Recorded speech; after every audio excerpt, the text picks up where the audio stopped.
Good morning. This is the Department of Classics and Archaeology, and I'm Katerina Zakaria. The reason why I'm coming up right now to welcome you all is because this was something that I inaugurated 19 years ago. So that's a big deal. And when we first started, it went so well that guess what? The LMU Undergraduate Research Symposium said, hey, it's a good idea. And they followed suit. So you should know that classics isn't just the study of ancient civilizations, but it's the department that started the undergraduate research symposium. So today we're celebrating the work of students who completed their capstone with us. And as you can see, we have some technical difficulties.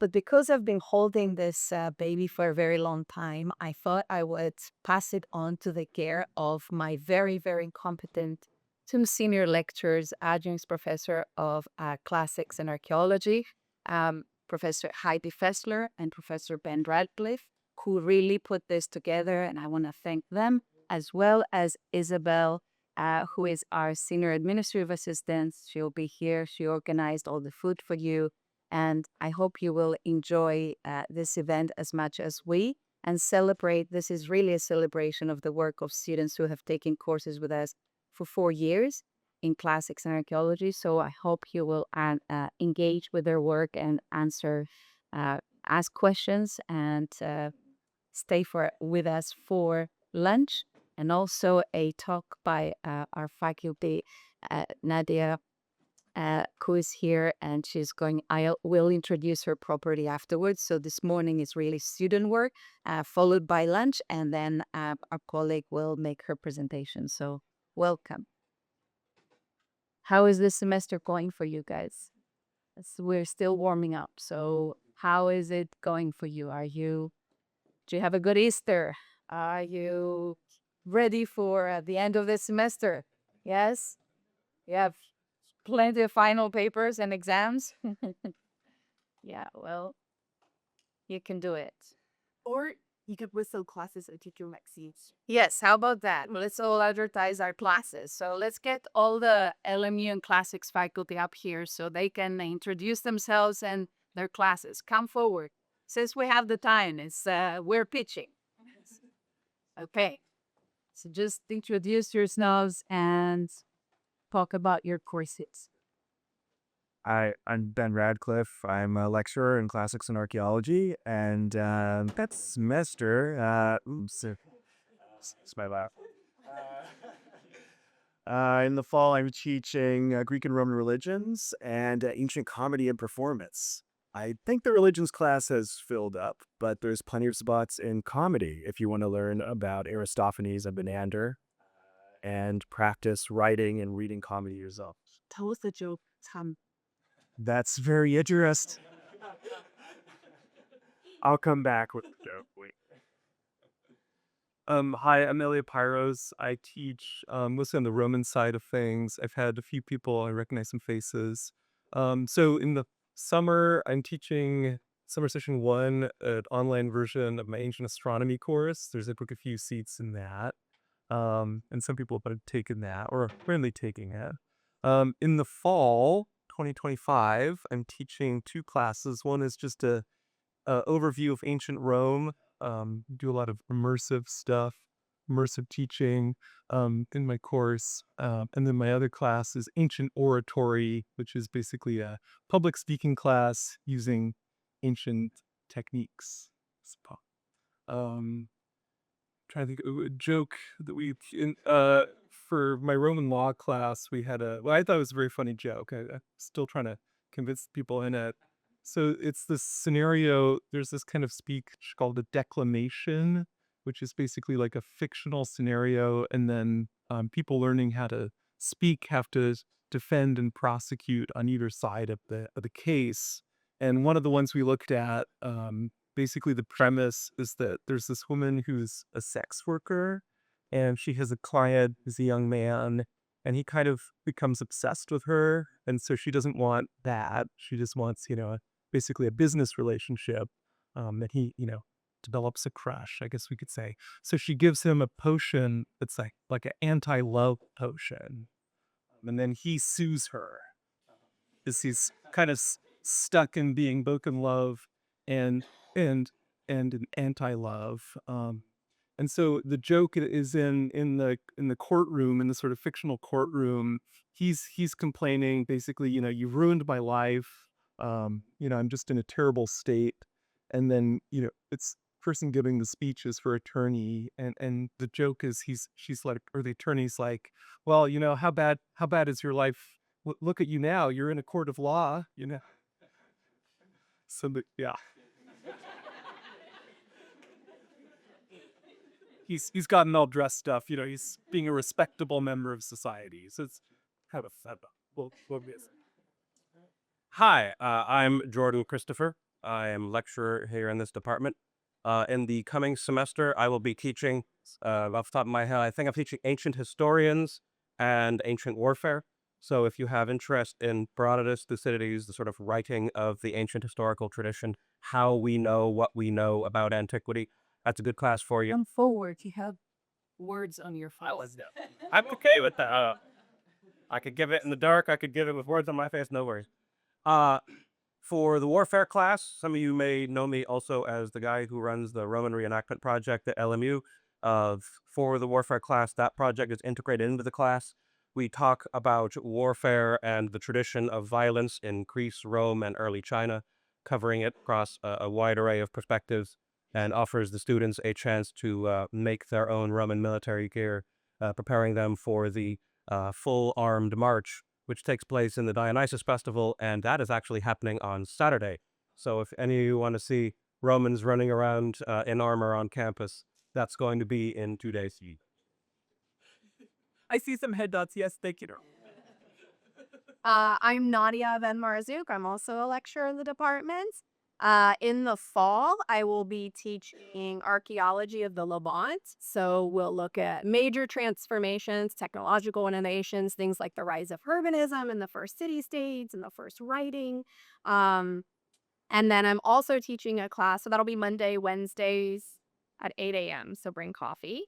And then I'm also teaching a class once a week, Wednesdays, I think in the evenings, on ancient Jerusalem. And so it looks at major transformation in the city's history for 3 different religious groups. Hi, I'm Professor Caroline Sauvage. I'm a professor of archaeology in the department. First of all, before talking about my courses, I also want to let you know that tonight there is a very exciting event that will continue to celebrate some of our senior and other students who have put together a fantastic exhibit at the library on the 3rd floor. So we will have a reception with more food and drinks from 5:30 to 7:30. So everyone is invited. So please stop by, listen to what some of the students also have to say about their project, and just share their love of food and wine and archaeological objects tonight. So in the fall, I am going to be teaching a capstone seminar on a site in Jordan called Vabedra. We will be doing an exhibit again at the library next spring. So that's the goal of the capstone, is to do some research, everything you want to know ever about the early Bronze Age, which is about 3000 BC, near the Dead Sea in Jordan. And you will be lucky to handle real objects and design an exhibit and present what you learned during the semester to your peers. So it's very exciting. And I will also be teaching an introduction to the ancient Near East. So from the Neolithic period until the Persian period, from Mesopotamia to the Mediterranean coast, including Israel, Gunbaband, and even Jordan. So it should be exciting as well. Hi again, I'm Katerina Zakaria. I'm teaching this first summer session a course on Greek cinema. This is connected with the Los Angeles Greek Film Festival. It's a course taught online. It has interdisciplinary connections, and you get free tickets to go to the Los Angeles Greek Film Festival. This year is May 27th till June 1st, and we are honoring Costa Gabras, and I can more or less say that Oliver Stone will also be in the event, and we'll be honoring both of them. So if you want to take that class with me, it's There are a few seats left, so let me know. That's the first summer session. And I also have a course that is internship with the film festival, where you work and get credit either throughout the year. So I offer it in the every semester and especially in the summer. If you even want to doing volunteer with the Los Angeles Pre Film Festival, there are community partners for the last decade, and you get credit and career advice. So that's fun. The opening of the festival is on May 28th at the new Netflix theater, Egyptian Theater in Hollywood. So that's a big celebration for us. Um, Also, in the fall, I teach the course that my two students were presenting their capstones today took last fall. The course is called Classical Hellenism, Race, and Ethnicity, and deals with the last of Greece as the origin of the Western civilization. You may have heard the phrase cradle of Western civilization. What does that mean? How did it come about? How does that put at a myth of origin? And what is really true? And what are the uses and abuses of classical antiquity? So that's the course I'm teaching in the fall. And I hope you will take more courses with us. Our minor is only 4 courses, so consider that. The major is 10 courses, but you also get to attend our learning community series. Every year we offer about 15 to 20 events with good food and good company and intellectual conversations. So please join us, and you will get 1 yearly credit every semester for attending the lectures. You don't have to be a minor and major, but we will encourage you. So welcome. And Heidi will also say something about her courses. Sure. Teaching. Oh, I have to remember. Oh, and teaching ancient Near Eastern languages. And that course is interesting because we get to learn about the different ancient languages, our first languages ever, like Sumerian and Akkadian. And then we look at Hebrew. And then the other component to that course is we learn how they wrote. So we take clay tablets. Well, we usually use Play-Doh and chopsticks, but we learn how to write the letters. We learn a little bit about Egyptian. And so we go through the course of the development of languages. You learn about early literacy, things like that.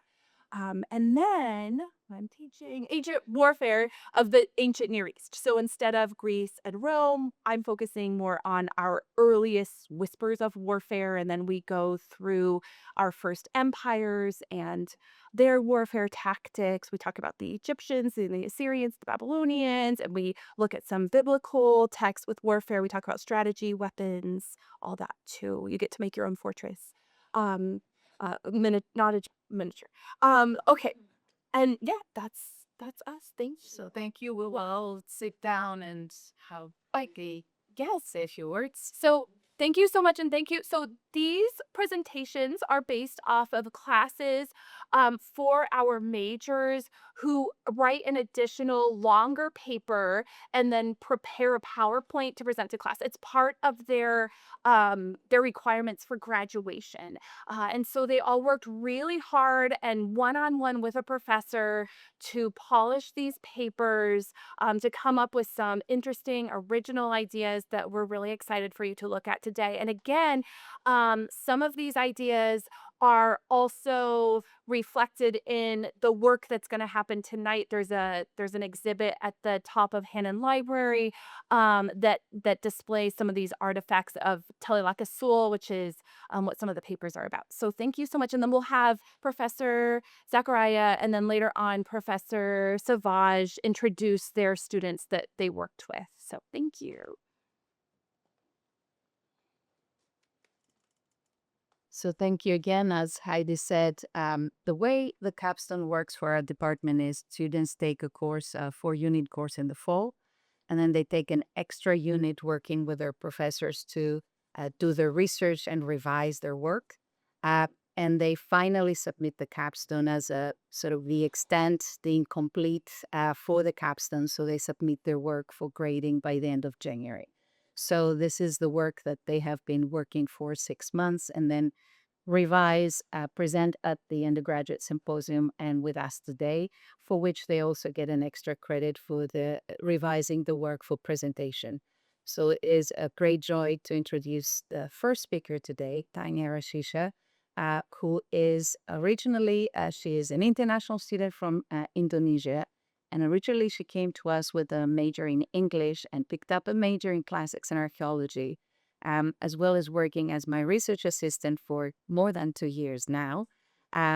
We flew to Crete together, where she did an internship at the Etz Chaim synagogue there, at first as with a fellowship from the Jewish studies minor here, which she added to her degree. So now she has uh, two majors and a minor. I'm not sure if she has more. She'll let you know. She is adding and learning. What impressed me always with Tanya is her reliability, her intellectual the intellectual rigor with which she approached every work she did, the seriousness of study. You would always see her with a book in every possible place at LMU. And I just been uh, communicating with the director of the synagogue because she also impressed the synagogue in Greece so much that they invited her, and we're trying to get her to do volunteer work for an entire year starting in May. So, wish her well. She's graduating, and we are very proud of her work.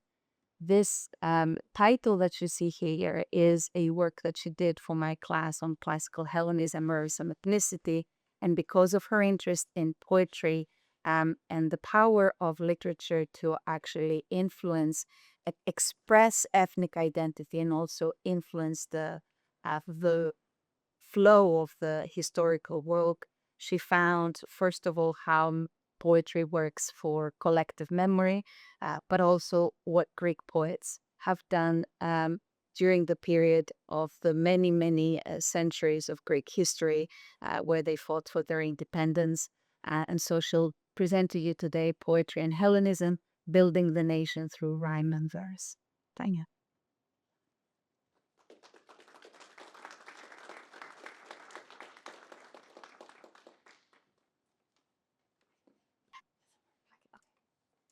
Okay. Hi everyone. My name is Tanya. I'm a senior double majoring in English and classics with a minor in Jewish studies. And today I'll be presenting my capstone seminar project on poetry and Hellenism. So, although poetry is not inherently political, the spheres of politics and poetry often intersect and overlap. Poetry can be used as a vehicle to facilitate the formation of a modern nation state, as seen in the case of modern Greece. Poetry is not only the intellectual ideology for political action, but also a vessel for activists to turn their ideas into action. Additionally, poetry can also be used to establish a national identity and legitimize cultural continuity. So, to start, I'll give a little bit of background information on Philhellenism and the Greek War of Independence. So, Philhellenism, when translated literally, just means the love of Greece, but historically, it refers to the political and cultural movement which supported the liberation of Greece from Ottoman Turkish rule during the late 18th century to the early 19th century. It did, in fact, contribute to the success of the Greek War of Independence, as France, Russia, and Britain eventually intervened in favor of Greece. And after a diplomatic protocol was signed in London in 1830, Greece became the first independent nation state in the Eastern Mediterranean. So, Philhellenism as a political movement is tied with what is known as classical Hellenism, which is the title of our course. So, classical Hellenism refers to the culture and customs, including arts, architecture, and philosophy, derived from the classical period of Greece, spanning from 480 to 323 BCE. So, Philhellenism, as defined by the scholar Olga Augustinus, is a complex of images and attitudes that emerged in the later part of the 18th century and had as specific focus the liberation and cultural renaissance of the modern Greeks through the imitation of their ancestors, and not just any ancestors, but their classical ancestors. So, Philhellenism is thus the stimulant to encourage, or rather force, the revival of classical Hellenism. For Philhellenes, Greece is admired as the cradle of Western civilization, with classical Hellenism featuring as the ideological topos, or place, at the core of Greekness. So the Romantic poet Percy Shelley, who was a devout Philhellene, saw in classical Greece quote, nothing less than proof of the perfectibility of the human race. In his poem Hellas, he famously declares, "We are all Greeks. Our laws, our literature, our religion, our arts have their roots in Greece." However, the European Phil-Hellene view of ancient Greece differs from its view of modern Greece. While ancient Greece was in general viewed as classical, exemplary, and timeless, modern Greece was regarded as culturally isolated and politically subjugated, both conditions of the Greeks remaining under Eastern Ottoman rule. The prevailing Western view of Greek history in 19th century Europe is that Greece has been in a process of decline since the fall of the ancient world. European Phil-Hellenes did not see the modern-day Greeks as worthy inheritors of the ancient Hellenic heritage. For example, German scholar Jacob Phil Vollmeier stated that the tribe of the Hellenes has been exterminated in Europe, for not even a single drop of genuine Hellenic blood flows in the veins of the Christian population of present-day Greece. So, as a subsect of Philhellenism, literary Philhellenism is a movement where authors and poets such as Percy Shelley, Lord Byron, and Alexander Pushkin wrote poems and literary works inspired by the Greek struggle for independence.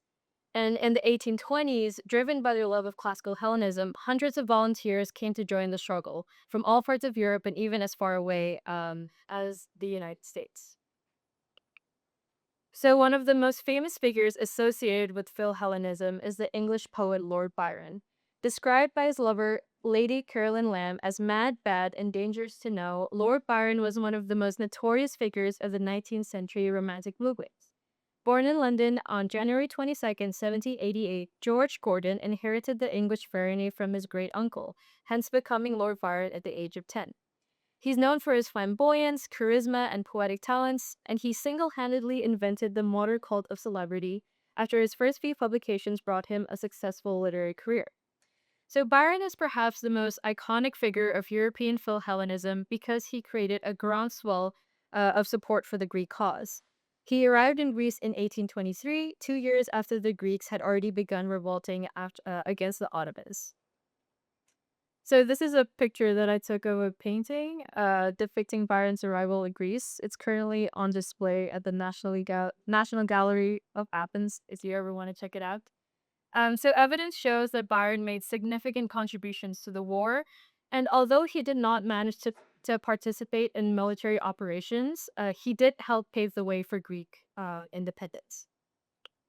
So Byron's first and most significant direct action on behalf of the Greek Revolution was taking £4,000, and that's worth nearly £500,000 today, out of his own pocket to give to the provincial government of Greece.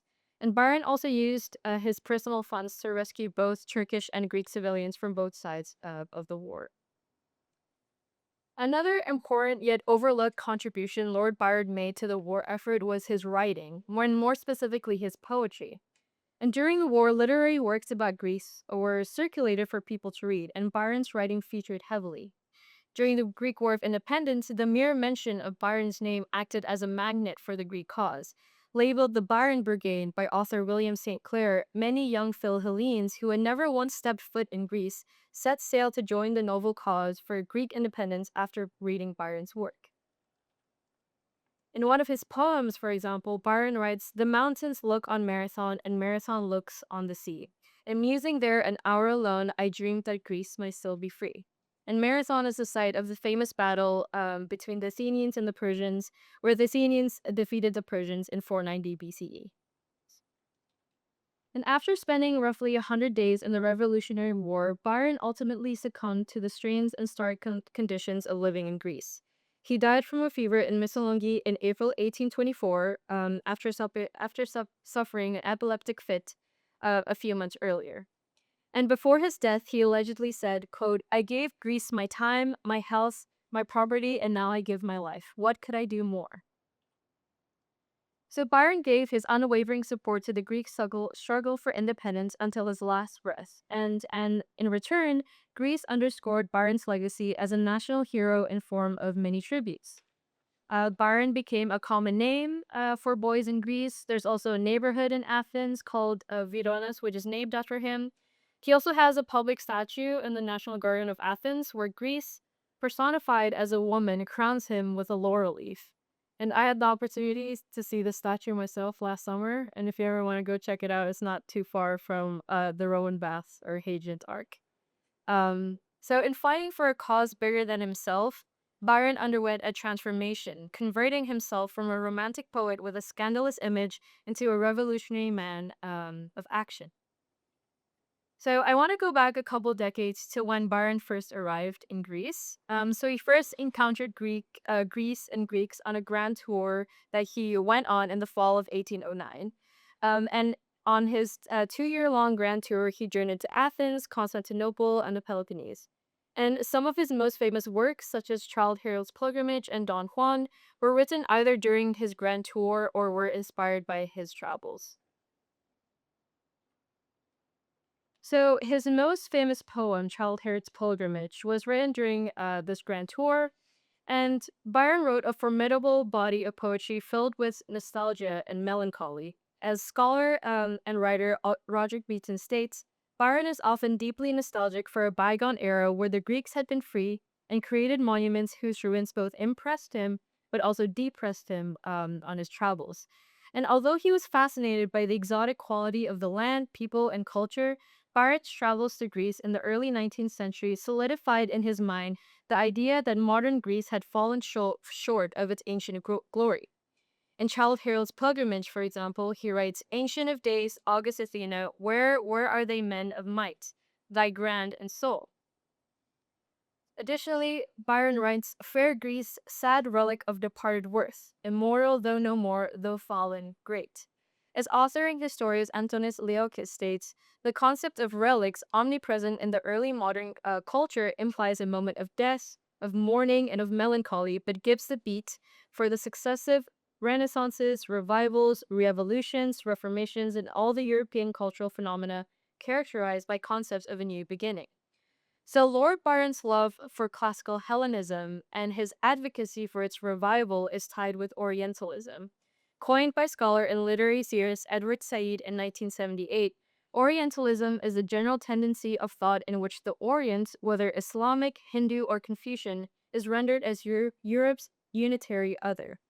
As Said states, Orientalism reinforces the idea of European identity as a superior one in comparison with all non-European peoples and cultures.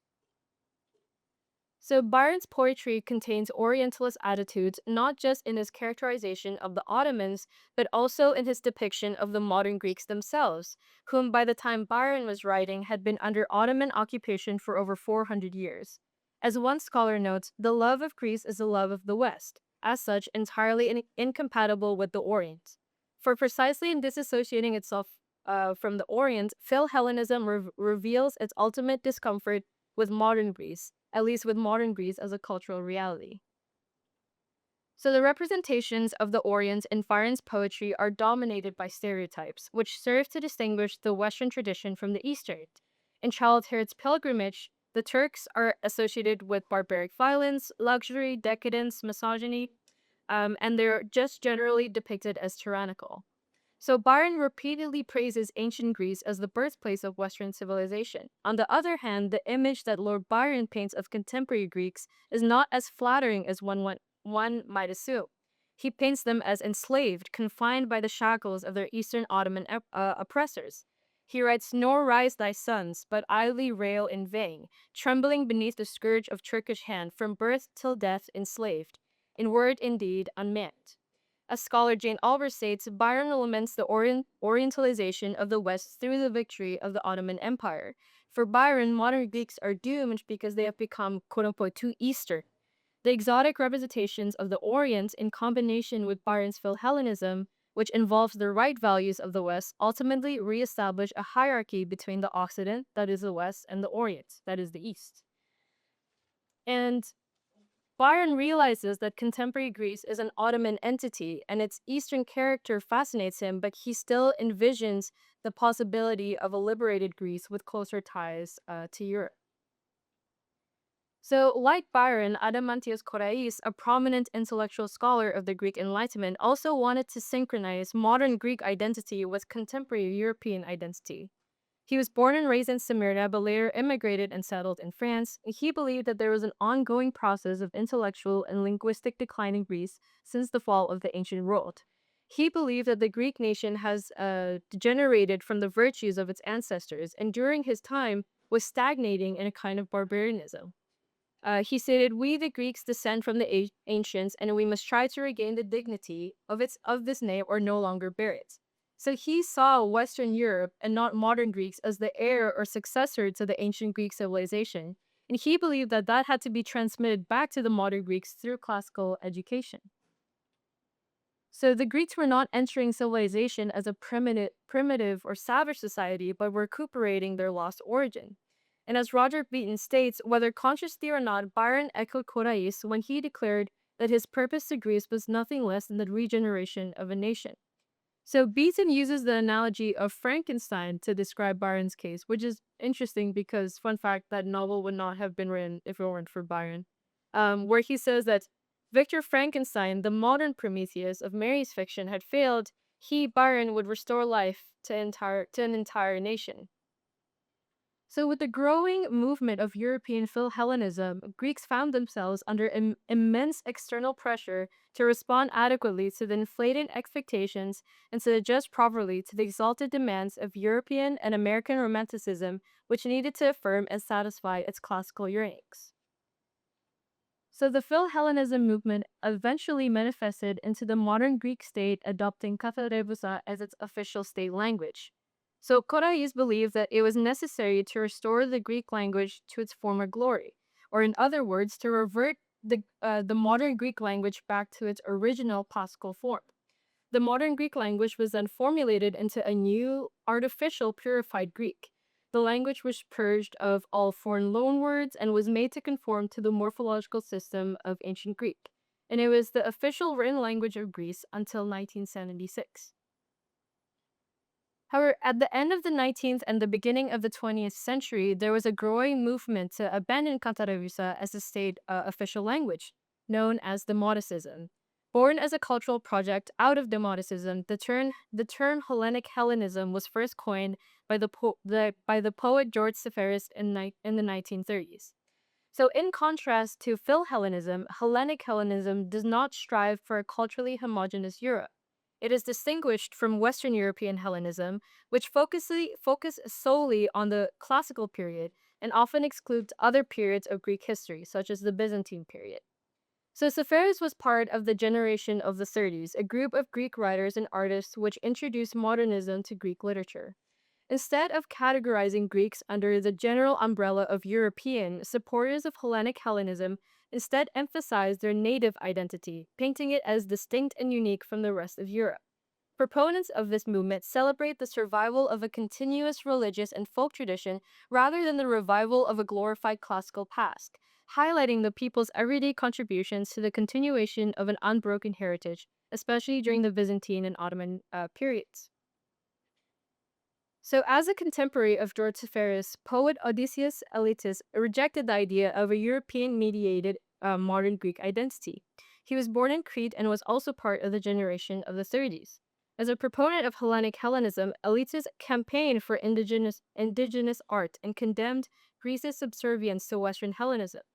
So his poem, called Axion Esti, was first published in 1959 and is generally regarded as the last magnum opus of Greek poetry. It brought him worldwide acclaim and he was awarded the Nobel Prize for Literature. For Elitis, he believed that his task was to give a contemporary order to Hellenism's eternal spirit. The scholar Leontis argues that the poets from the generation of the 30s, such as George Seferis and Odysseus Elitis, used their poetry to urge the Greek native, long displaced by foreign occupations, economic forces, in an uninterrupted state of war, as well as by the European traveler, to return home to a Hellenic utopia. And guided by this principle of utopia, Elitis attempts to repossess all layers of Greek history, even those identified with conquerors, and all signifiers of Hellenic identity in the name of a common spirit. So Elitis's Axion Esti contains allusions to ancient authors, mythical heroes, and canonical Greek texts. The poem contains textual allusions to Prometheus Bound, a tragedy written by Aeschylus in the 5th century BCE. And according to the myth, Prometheus is bound to a rock, and Zeus sends an eagle to eat his liver as a punishment for giving humans fire. And the poet writes in his Action Esti, they came with their gold braid, the fowl of the north and the beasts of the east. After dividing my flesh in two and quarreling finally over my liver, they left. And as the translators note, the fowl of the north and the beasts of the east is an allusion to the Italian, German, and the Bulgarian invaders of Greece during World War II. So Prometheus is no longer an emblem of distant pagan origins. He's another natural element in the Hellenic cosmos. The poet takes a mythical figure and identifies him with the contemporary Greeks of his time. And in his poetry, ancient Greek references are brought closer. They enter Hellenism's topography as signifiers of the people, who become retainers of an indigenous tradition surviving from antiquity to the present. And although Ulysses venerates ancient Greece, it is not the vocal point of his poetry, as the poem also emulates the style of Byzantine and Greek Orthodox liturgy. And though the poem ranges over the whole Hellenic tradition, Eastern Orthodoxy and Byzantium assumes a prominent place. The title, Axion Esti, alludes to a Byzantine hymn glorifying the Virgin Mary, as well as a famous icon found on Mount Athos. And the poem is divided into three parts: the Genesis, the Passion, and the Gloria, which is a clear allusion to the Christian New Testament. And by incorporating multiple layers of Greek tradition and history, Alytus maps a trans-historical homeland, the nation's body and blood, the now and forever of Hellas. And he deplored the inability of Western poetics to faithfully capture Greek reality and wrote his poem in the literary style of Surrealism, which is his way of rejecting Westernized Hellenism. He also regards Surrealism as the weapon in his struggle to liberate the image of Greece from the straitjacket of Western rationalism. And Elitis also emphasizes the distinct physical and geographical landscape of Greece as the connecting thread between the ancient and modern Greeks. As scholar Leontis states, by a grammatical closeness to the soil of the Aegean, Elitis suggests that people continue directly the traditions of the ancients, as naturally as the sun shines in the Aegean. Elitis further suggests that contemporary artists can link their work to the vernacular traditions of archaic, classical, post-classical, Byzantine, and Ottoman Hellenism by drawing on the natural resources of the landscape. For example, the poet writes in Axion Esti, Greek the language they gave me, poured the house on Homer's shores. My only care my language on Homer's shores. This relates to Elitis's belief that the tradition and nature are the constituent elements for continuous identity of the Hellenes. So, as a conclusion, poetry can play a prominent role in the formation or independence of a nation state, but also in the construction and legitimization of its national identity. As notorious as Byron's reputation was, and the fact that he made important monetary contributions to the war, his poetry also did much to mobilize European opinion in favor of Greece, which ultimately helped the Greeks gain independence from the Ottoman Turks. However, Byron's poetry also promoted the Philhellenic idea of a cultural decline of Greece since the fall of the ancient world, and he advocated for both Western intervention in the war as well as a revival and resuscitation of classical Hellenism. However, unlike Western Philhellenism, which fixates on classical Greece, Hellenic Hellenism underscores the neglected periods of Greek history. The poetry that emerged from the generation of the 30s attempted to prove and guarantee continuity and coherence between classical and modern Greece. In its Oxion Esti, Odysseus Elitis, guided by the principle of Entopia, emphasizes the continuous and unique history of the Greek nation, where the contemporary Greek consciousness is identified with its predecessors in the Greek tradition. Elitis transforms Hellenism from a historical ideal or cultural topos into an eternal expression of the Greek people and their landscape. Thank you. We'll take two questions now. We'll take two questions now, and then we'll have a little bit of time probably later for questions. So, does anybody have a question? Oh yes. Coach, you said like that you have were Byron creating all these poems, and he had this Byron's birthday, and you kind of explained that there were volunteers to help fight the Greek weapons. Or is the volunteers themselves say that they wouldn't fight Byron's poems?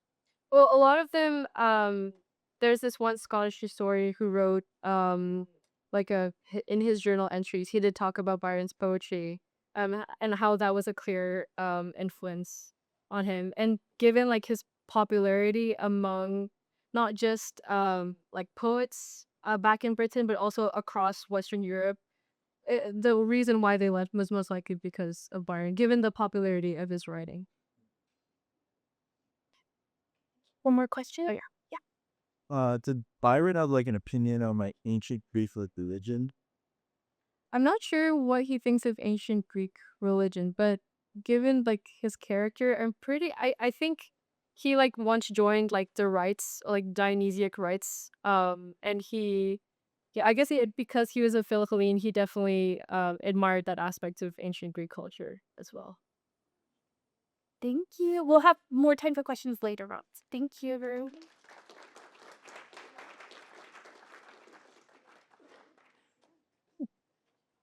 Accused it. Do I wash percent? Oh, Isn't true. It's just It was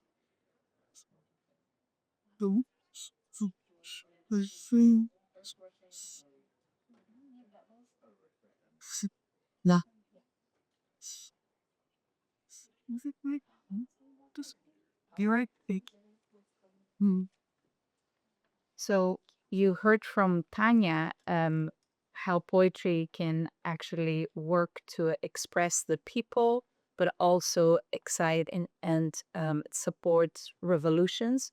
So artists do that, but also philosophers. Um, we will talk a little bit more about Tanya's work because I think you can see the kind of caliber of starting from classical antiquity and coming to the modern world, and she read the poetry of all the poets that are contemporary, two of whom are Nobel laureates, both Seferis Emeritus. So I'm moving from Tanya to Catarina Dantas, who will be our next speaker. She's also an international student from Brazil with two majors, philosophy and classics and archaeology. And she did this capstone again in the same course. So you will see that this course covers a gamut of historical periods. And Catarina's work is on Plutarch and how he represented Greece for his Roman audience in the second sophistic. She'll explain what the sophistic is, what the second sophistic is, and essentially she's building on things that you heard from Tanya, and how classical Hellenism became a concept that was studied nostalgically. Okay, it's a Greek word, but hey, say it in the morning. And how it was studied and propped up almost as a museum of ideas for the Western world to draw from. Um, Plutarch is a Greek subject during a Roman Empire, as Katerina will tell us, and the second sophistic is this revival, and I'll leave that to Katerina to explain more, of these ideals while Greece is under Roman occupation, trying to find ways of stating their power and hegemony intellectually. So, Katerina, come and talk to us. Thank you.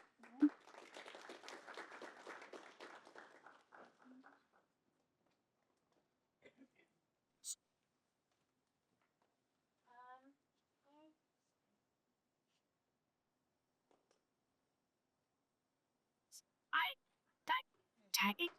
This is Okay. Hello, this one. Okay, this raise. Okay. Hi. So my name's Catarina Dantas. I took the wonderful class of Professor Zachariah on classical Hellenism. I absolutely recommend it. But today, as she said, I'm gonna be talking about Plutarch's representation of the Greeks to his Roman audience during second semester. Okay. So the beginning. How did I come to this topic? So I was taking the class, and I've always been very interested, especially in the Roman period. That's what my research throughout my classics degree has been about.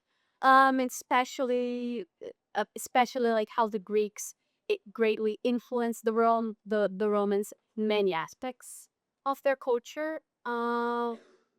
Yeah. So what is the second sophistic? So the second sophistic is a very interesting time, as you can see. It starts more or less on 50 AD, and then it ends in 250 AD. So it's a period of 200 years. You have the end of the Julian Claudian dynasty with Nero starting at the beginning of it, and then you go up to the Flavian dynasty, the years of the good emperors, as well as kind of like the fall of uh, Roman goodness in power, I suppose. So it encompasses this great period also where there's a lot of internationalism, a lot of new people coming into the Roman Empire. You have Caracalla decreeing the citizenship to everyone. So Rome is borrowing from a lot of cultures, is expanding, has a bunch of rulers. And so it's just very characteristic of this drawn culturally to a lot of people and to the Roman Empire from other civilizations, and as we're going to see, especially from Greeks. I'm going to be talking about the work Plutarch's Flags. That's a work made by Plutarch, he was a Greek living under Roman rule. He was a priest at Delphi. He was greatly involved with his community. And he wrote this Feral Lives, which basically shows you a life of a Greek, a life of a Roman, as written by him. It's kind of like a bibliography of them. And then he compares them both. But throughout it, he shows a bunch of his own ideology, and he has his own agendas, as we're going to look. And he attempts all the time to build this Greek identity. Okay. Thesis. So, so the thesis for my paper is that this paper will be doing a critical analysis of the lives of three different this paper critical of three different historical figures that Plutarch writes about: Cicero's, Cato the Elder's, Titus Flamininus, henceforth and Titus Blandinus, forth analyzing Plutarch's take and opinions, and how in them we can see traces of his attempts at building some sort of identity, not only to these Roman figures, but more is so for the Greeks of the time, whose habits and cultures are, Plutarch implies, the ideal which others should model their actions after. Okay. So first of all, so a little bit about each of the people I'm gonna be talking about. They're all Romans. So first of all we have Cicero, and I'm gonna talk how Plutarch presents the intellectual Greek culture as being a positive drive in Roman life, and how such approach interacts with Roman identity. In Cato the Elder's life, I'm going to talk about how, through both the acclamation and condemnation of Cato's actions, Plutarch vouches for the Greek motto of virtue and vice to be followed. And in Flamininus' life, I'm going to talk a little bit more about him later on, but he is essentially the general that comes from Rome to kind of like take over Greece, liberated from the Macedonians, which were kind of like taken over at the point. But then he comes in and the Romans start their occupation of it. So how Plutarch deals with the fact that the Greek is in political subordination to ancient Rome, and how that affects its identity. Okay. Paper unfolding. So I will be talking first about the life of Cicero.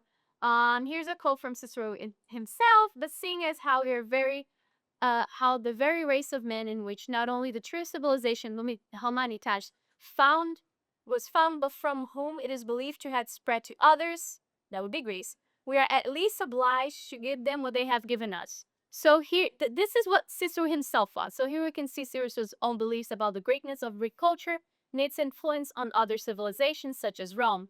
Although there's a slight implication that Greece might have lost its glory and needs help recovering it, but then again, that's Cicero's take. But we can see this admiration. I'm going to focus on Plutarch's takes of this whole thing right now. So first I'm going to talk a little bit about how Plutarch presents Cicero. Okay. So further, from the start of his chapter on the life of Cicero, Plutarch already begins to describe the Roman orator's behavior as typically Greek, and he seems to have been inclined to the arts of the mind and intellect, which are known to flourish especially from the land of Hellas.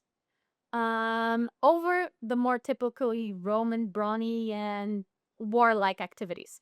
Plutarch actually go as far as to compare the Roman to one of the most famous Greek philosophers of the time, Plato. So here you can see he claims that Cicero, as Plato, would have this scholar-like and philosophical temper, eager to every kind of learning and indisposed to no description of knowledge or instruction. So in doing so, Plutarch is causing two main reactions to his readers, both the Greek and the Roman. One being the creation of an association between Cicero and the Greeks, and the other the implied connection between the Greeks and intellectualism in general. So much so that if a Roman has natural tendencies to seek more academic and educational life, he must be a follower of Greek philosophy in some way. Thus, Plutarch establishes first and perhaps most important part of Greek identity during the second sophistic, intellectualism and the search for knowledge. Okay, so he also presents Cicero as somewhat Greek and as in taking Greek companionship with people. So he implies a little bit that Greek might have some familial relations as well as close friends who are themselves Greek and who he talks to often. And so in this way, he kind of establishes, first of all, to his Greek audience, but also to his Roman audience, that the Romans are not this complete foreigners to Greece, but rather kind of like these foreigners who are more acclaimed to take on the Greek tradition, who are smarter, more cultured, from principle, from family and from friends. So we can see Plutarch's Hellenism of the Romans is a conciliatory strategy in Plutarch's part, recreating the Romans as civilized, Hellenized foreigners rather than as barbarians. Okay. So furthermore, Plutarch also shows this as a trait to be aimed at. So this is something you need to seek. You need to seek this intellectualism, this search for knowledge, which is typically Greek. It is clear throughout the text that Plutarch is trying to transmit that his audience that such trait is laudable and desirable. Ideally, it would be mimicked by the Romans. And so we see scholars Statter, I don't know how to say his name, but he has some really good points. Such by day is desirable for all, but it arose in the Greek context and was identified with Greek culture. So he says, okay, the Romans need to take this on and it's gonna be really good and you can do it. But always remember this was first Greek and you kind of owe it to us like this. Okay. So this becomes part of the Roman identity. Furthermore, the growing interest of the Romans in Greek intellectualism seems to arise sort of like a cultural combination between Romans and Greeks, and in which you kind of build this Greek Roman identities of some sort, because it later on in antiquity you see like kind of Greco-Roman culture. That's where you have like this specific religion, these specific poets, this specific like creation of epics. But you can also see that is kind of creating some tension with the Greeks. So here in the Plutarch's Lives you see the indeed, O Cicero, I admire and commend, but Greece I pity her for sad fortune, since I see that even the glories which were left to us, culture and eloquence, I've treated thee to belong also to the Romans. So this is what an orator when Cicero was studying in Athens for a while told him. So it seems like once again this culture is kind of like merging together, and the Romans are kind of taking it over a little bit, and there's a slight concern, but also a pride that they've taken this up for themselves. As it should. They should merge this according to Plutarch. Cicero's Greek-based behavior is to be admired, for it is the most proper according to human nature. Thus, following the Greek identity is to some extent to get closer to one's true and intended nature. Okay. So this is interesting because this is something that I saw from Stasher, this scholar. He suggests that Plutarch's aim throughout this whole work might not necessarily have been political or even kind of like out of patriotic like desires, but more so that he truly believed he followed the Aristotelian and Platonic philosophies, and he believed that those were the truth about humanity, and he wanted to spread it to everyone. It was not just Greek. It was about his philosophical conviction about this. So that's an interesting take, and I'm sure to some extent it is true. But essentially, he's like, so the Greeks are the ones who have arrived at this philosophical truth, and because it is so general and it is about human nature, everyone can follow it. Okay, I'm gonna talk a little bit about the life of Cato. Okay, so Cato, the enemy of Greek culture. So finally, the life of Cato, as the life of Cicero, serves as a good example of how Plutarch attempts to both shape and promote the Greek identity in Rome during the Second Sophistic. Now it is yes. Okay. Second, yeah. As Cicero served as a perfect example of a Roman man who publicly embraced his Greekness and thrived while doing it, Cato is the typical Roman example of a man who fought against all of which that was Greek and rebelled against the idea that the Romans should whatsoever follow any type of lifestyle that the latter might suggest. He's continuously seen as avoiding and condemning typical Greek practices, even when those seem to have already been embraced by the Romans. For example, even though the Romans now felt comfortable with public nakedness, having in the time learned from the Greeks to strip naked before men, and ever since also learned to do that in front of women themselves, Cato himself refused to partake in any of these practices, calling it shameful to strip in front of anyone you did not have a greater intimacy with. Okay. Now, Plutarch challenges Cato's outlook and also his kind of general behavior towards things, because even though he said that, Cato also seemed to somewhat have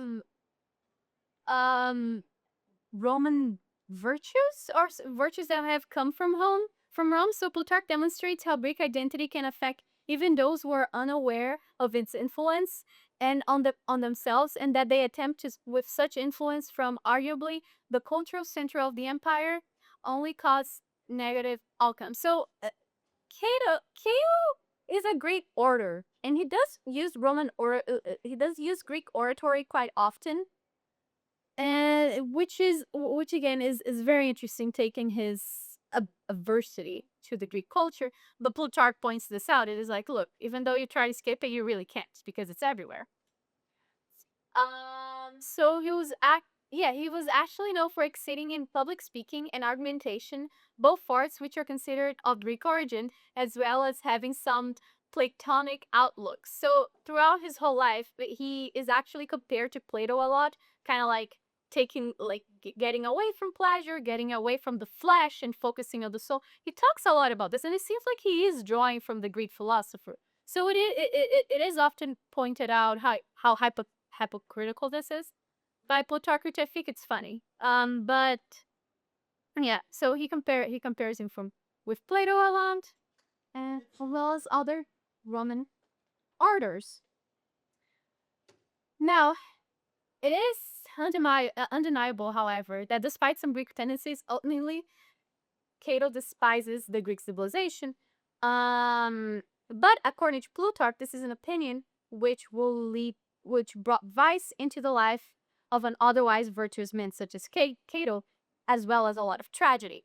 For the Roman, yeah, for actually, he talks about how this is how Cato actually refused to take part in any Greek medicine of any sort, or see any Greek doctors who were supposed to have more advanced medicine. At the time, he was kind of like the anti-vaccine guy of his era. It was like, no, I'm not gonna do any of that. And so his wife, and his child got really sick, and he refused to go to any Greek doctor. As a result, Cato, who was very well trained, brave man, survived, but his wife and his kid died because he refused to go to the doctor and to take up upon this treatment. So Plutarch here is showing, like, like, come on, like, denying the Greek identity, denying Greek culture, denying Greek virtue is something bad for you. So he's clearly promoting. Yeah, Tito is wrong. Plutarch's address to the critics of Greece. So he's like, okay, you are wrong. If you say that Greece shouldn't be your first, you use it. And secondly, when you don't use Greece, there seems to be tragedy in your life. So this is a famous thing that Cato says. He says, the Romans would certainly be destroyed when they began once more to be infected with Greek literature through time, and indeed, um, essentially it's like, so when Romans are affected by Greek literature, they will be destroyed. This will be the worst thing for Rome. And indeed, when they start getting into Greek literature, actually, it's more or less at the second sophistic, when they have the years of the good emperors, you have the Flavians, Rome is actually thriving. And this is during the time of Plutarch too. So Rome is thriving. They're embedded in Greek literature and Greek culture, showing once again how Cato is wrong. So the life of Cato kind of is used by Plutarch to show the affluence of Greek literature, even in its critics, and how by denying it, you're actually being a fool and being a weaker Roman of some sorts. Okay, now I'm going to talk. Now I'm gonna talk a little bit about the life of Flamininus, who again, he was the Roman general who was assigned to going into Greece, helping the Greeks free themselves from the Macedonians and be a free nation again. Only the Romans stayed. He stayed, and they were kind of governing over the Greeks. Not. Okay. So Plutarch, I mean, though he promotes a lot of Greece and kind of like has this culture superiority to Rome and how their literature, their philosophy is much better. It is what it's on par with nature. It is what's on par with truth. Greece was nevertheless a subject to Rome during the Second Sophistic. It was under Roman rule. And so, yeah. And so, moreover, in the chapter about Flamininus, Plutarch seems to focus on celebrating, which is weird, celebrating the goodness of the general's entering of Greece and subsequent acquisition of it to be a part of a newly formed Roman Empire. He seems to insist, in fact, that this supposed conquest of Greece was no conquest at all, but rather an act of liberation to Greece. For all under Greek command and out of reach from barbarian forces, only then would Greece thrive. And so Plutarch claims that Greece should reap any benefits by word of thought. These are they who have retrieved from Greece her severest dangers and distress, have recused her from the hands of insulting lords and tyrants, and reinstated her in her former liberties. Now, what is interesting about this is a type of rhetoric that is not coming from the conquerors, the Romans, but rather the writing of a Greek subject. For it seems rational that amongst Roman citizens and elites, as demonstrating as dominating as a dominating class of the empire, an argument for the goodness of the conquest and other lands, even to their subjects, could surge. But this is a subject saying, "Oh, yeah, it's kind of good to be a subject. You know, we're kind of content. You got rid of the barbarians, and now you are allowing us to flourish in our own culture." No, that's what you get, more or less. I'm going more or less Flamininus at face value. If you read his life at face value, that's what you get. Because, but again, it's interesting, especially because Plutarch was talking about Greece so highly before and just saying, oh, this is the best, we're the best, we came up with all the culture. Why is he now saying that Rome having kind of being over is good? So scholars have been studying this for a long time, and we have a quote from one here. Actually, indeed, much effort has been devoted to determining his exact standpoint vis-a-vis Roman rule. And again, it's kind of complicated, but there is some indication of dissatisfaction. I'm not going to read this whole quote, but throughout the chapter, he does seem to imply that even though the Romans are kind of have a different conqueror who gives them a little bit more liberty, it is still being conquered after all, and it is not that good.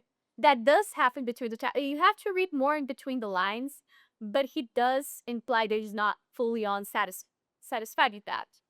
Now, why would he put that only in between the lines? Shouldn't he be advocating for in the full liberty of Greece? It's complicated. Plutarch was a very good politician, and you can see here that he was acting as one. He seems to think that if he praises Rome enough and them as their conquerors, he would, which I think is what he's doing, he would then then they would come to respect him as a person and respect Greece as a culture. And thus, within that, he could be a part of this Roman political life, or the Greeks even could be a part of the Roman political life, which does happen later on in the second sophistic. You see some Greeks, you see some Gauls being able to like be part of the Senate, and then you see citizenship being given to a bunch of Greeks, Roman citizenship. So it seems like this whole chapter in Flaminius seems to be a part of this whole political game to actually advance Greece as a part of Rome, not only as a subject, but as again, as possible citizens. As someone, yes, we admire the Romans and we can be part of you, and therefore get our culture going. Our culture is great, you can be a part of us. We can be citizens and part of politics. So Plutarch is not only a philosopher eager to spread his Platonic ideas, but he's also a politician, a very smart one at that, who convinces the Romans that he's on their side and that they should therefore listen to him, and listen to him about Greek culture. Conclusion. Nonetheless, to this day, the work of Plutarch impacts how many people understand Greek identity and its relationship to the Roman Empire. And so it is undeniable that he has, in fact, succeeded in influencing his publics, his publics, which is greater than he could ever imagine, thoughts on the matter. As the historian Preston says, Plutarch was the heir and guardian of classical heritage and of the complicated facts of Greek history. And to this day, Plutarch teaches us a lot about, for a long time, I will say this, Plutarch was kind of the whitesman thing and everyone loved him and whatever, but now there's more scholarship coming from all places Plutarch related. And because he has so many bibliography, he to this day influences not only the mainstream academic world, but hopefully also other types of people. Yeah, thank you.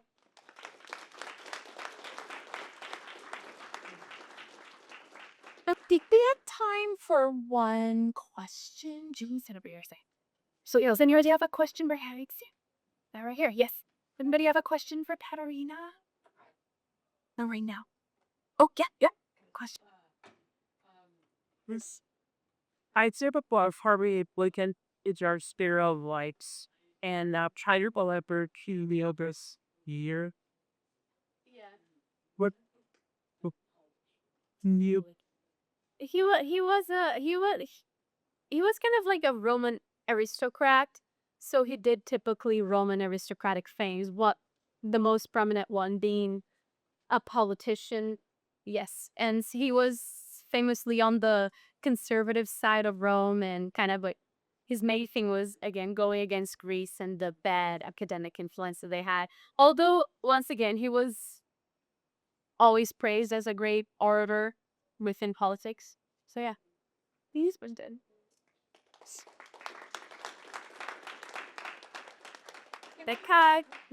Professor Savage come up now and introduce Mary.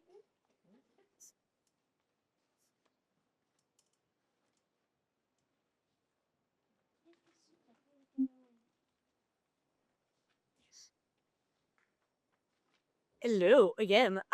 So it is my great pleasure to introduce Mary. I'm sure I'm gonna butcher your last name with my French accent. So Mary O'Callaghan, who is going to talk about the domestic context in the Chalcolithic Southern Levant. Mary is a double major in classics and archaeology and in history, with a concentration in public and applied history. She has been looking mostly at the role of women in healthcare for women in the 19th century. And she also has a minor in Asian and Pacific studies. So she has been very busy during the past 4 years. She also has been my Rails assistant for the past year. She has been working with me in the museum for 2-3 internships. She also has participated in a project funded by a grant from the White Lady Foundation for Archaeological Publication on Gazul. So she's been paid for some of the work that she did in the museum with me. And today she is looking at how material culture and architecture allow us to better understand people, their traditions, and their way of lives when we do not have text. So it's a very challenging but also interesting subject. So please welcome her. You told her. So Just the here. I was here. I was from Thank you. So yeah, I'm Mariel Callahan. And my senior capstone is about domestic context in the Chalcolithic Southern Levant. So the Chalcolithic period in the Southern Levant occurred between 4500 to 3600 BC. And it was defined by developments in the production and usage of copper, new developments in agriculture, and secondary use of agricultural products. My research comes from Chalcolithic sites in modern-day Jordan, and I'll be focusing on understanding the domestic sphere and everyday life at those sites through an examination of both the domestic architecture and ceramics in particular. Oh, sorry, I did exactly what you told me not to do.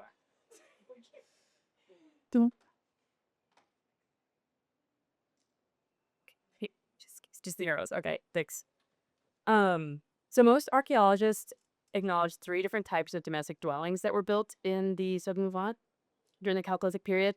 Above ground structures, subterranean structures, and natural shelters such as caves. The style of dwelling varied from site to site, and it was largely dependent on the environmental conditions of the area, as well as factors such as geographic location and substrate composition. So the above ground rectangular architectural plan was most common, reflecting the rise of task role differentiation and the establishment of permanent settlements. They've been associated with the idea of a true village, meaning they allowed for a larger nuclear families to be housed in dwellings with several rooms and storerooms. This is in opposition to the mostly round dwellings that the earlier Neolithic sites exhibited. Rectangular dwellings consisted of a stone foundation, walls made of mud brick, and an attached rectangular courtyard. However, there were variations across settlements, and stone foundations were not always present. The mud brick was handmade and sun-dried using local materials, but at sites in rocky areas, the entire structures were often built exclusively using stone. This was especially true for settlements located in the Golan, which is an area rich in mineral resources such as basalt. The dwelling usually consisted of a single room, referred to as a broad room, meaning that the entrance to the room was along one of the longer walls. The entry to the main room featured a doorway that would have utilized inward opening doors. The doors had pivot sockets located on the right-hand side always, as well as stepped thresholds. Inside the dwelling, they would have all had a stone bench along the longer wall, as well as partitioning walls inside. These walls were constructed in rows of 2, covered with mud plaster, filled with mud mortar and pebbles, and sometimes painted, which has been found at sites such as Tilaylat Gasul and En-Gedi. So while the broad room would have been reserved for storage and sleeping as well as some eating and cooking, the attached outdoor courtyard would have been the location in which most daily domestic activities occurred and domestic animals would have been kept. Hearths and silos were located in this area. The courtyards may have also been the site of metal manufacturing, as there is little evidence of centralized workshops independent of the dwellings. Using evidence from the site at Shar Agolan, Joseph Garfinkel argues that nuclear family units likely would have had their own broad room, but the shared courtyard with other families. Each family would have also had their own stores of food in their respective broad rooms, as opposed to a large shared storage in the courtyard. He notes that this courtyard unit likely would not have acted as a large household. Instead, they would have cooperated to perform various domestic activities in the shared courtyard space. Garfinkel proposes the idea that this cooperation may have contributed to the establishment of the courtyard unit as a decision-making unit within the settlement, and this argument raises questions with regards to the number of occupants that resided within each domestic structure, as well as how that may have reflected the dynamics with regards to the distribution of authority and social status within the settlement. There's a lot of debate amongst archaeologists as to whether or not the domestic architecture provides evidence of the development of a social hierarchy.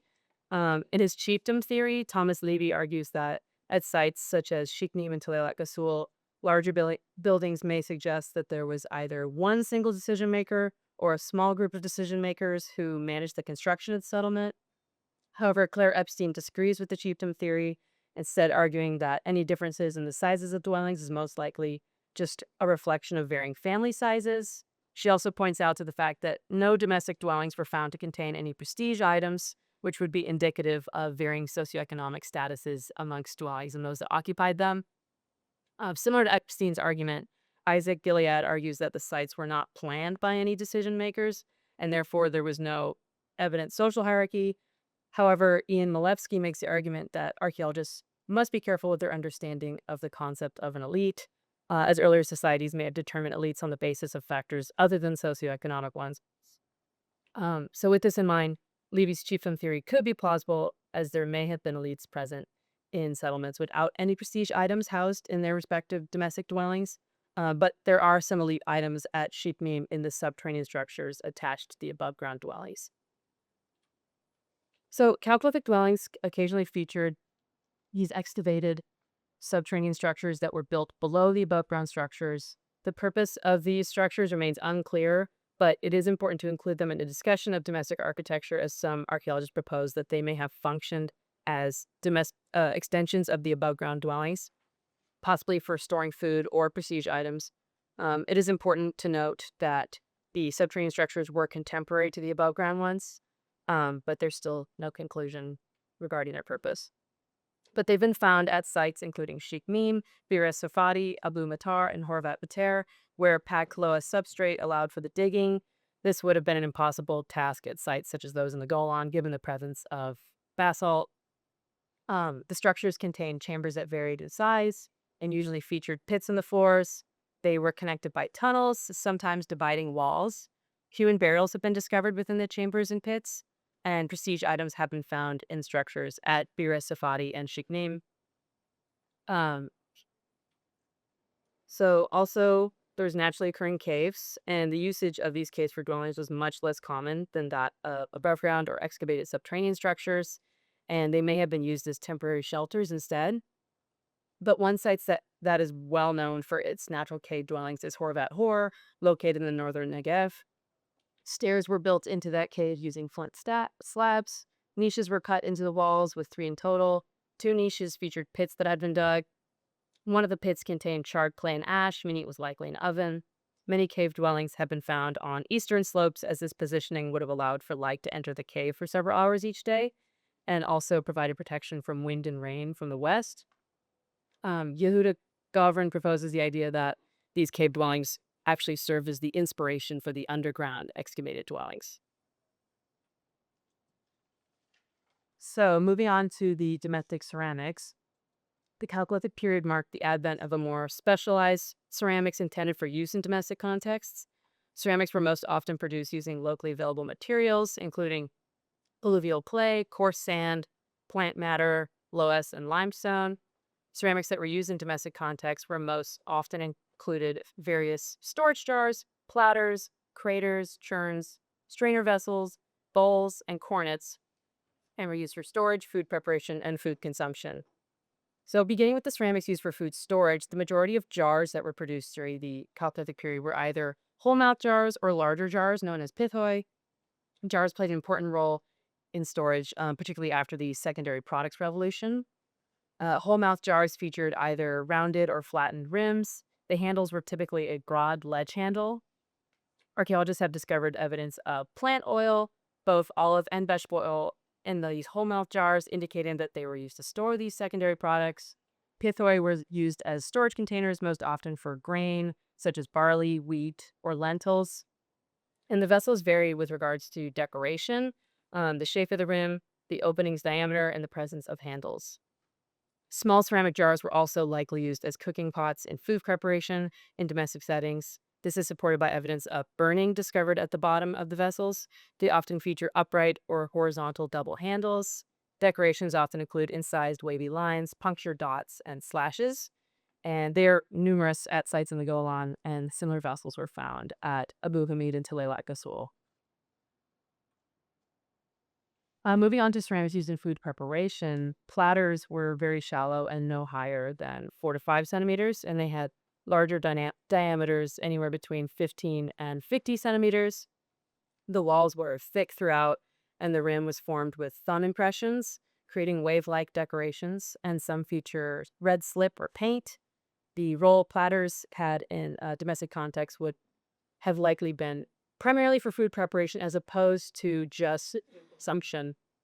This is due to the durability of the vessel, considering how thick they were, compared to the more delicate tableware vessels such as V-shaped bowls and cornets. Calculated platters have only been discovered at sites in the central Jordan Valley. Craters were also valuable to preparation of food. They were produced in variety of sizes and most often feature a wide mouth, flattened rim, and vertical handles at the sides, as well as decorations resembling rope molding. Decorations in the form of herringbone incisions and punctuates have also been found, as well as incised wavy lines on smaller craters. What makes craters stand out against the other vessels characteristic of the period is the addition of a spout. The spout would have been produced separately from the vessel and attached later, placed below the rim. And it indicates that the vessel was likely intended to hold a liquid, possibly olive oil, and they may have also been used as cooking pots. Churns were central to domestic activities revolving around the preparation of dairy products. Ceramic churns featured two handles, with one located on each end, intended for suspension. They were used to curdle milk, separating the curds and the whey as a result of being aggressively rocked back and forth while suspended from the two handles. The churn can be divided into two main components, the body and the neck. The body was most likely handmade using the process of coiling, while the neck was most likely not handmade, as evidence of rolling has been found on remnants, indicating the use of a churnet. It's also possible that churns were used to carry water, and they have been discovered in a variety of sizes, possibly indicating different purposes based on their size. So the production and use of strainer vessels increased dramatically during this period, which was likely the result of the secondary products revolution, as a strainer would have been a necessary component in the production of olive oil, dairy products, and beer. Evidence of possible yeast particles have been discovered on strainer vessels from the sites of Tel Saf and Pekin, indicating the possibility that they were once used to produce fermented beverages. Only a small number of ceramic strainer vessels have been discovered, but it's possible that this is due to the usage of strainer vessels that were instead made using organic materials that have since deteriorated. They can be divided into two different categories, those that acted as sieves and colanders, and those that were actually integrated filters incorporated into the structure of an accompanying vessel. In the case of the former, they were most often used in conjunction with bottles, neck jars, and churns. For the incorporated ones, they were most often put onto spouted vessels.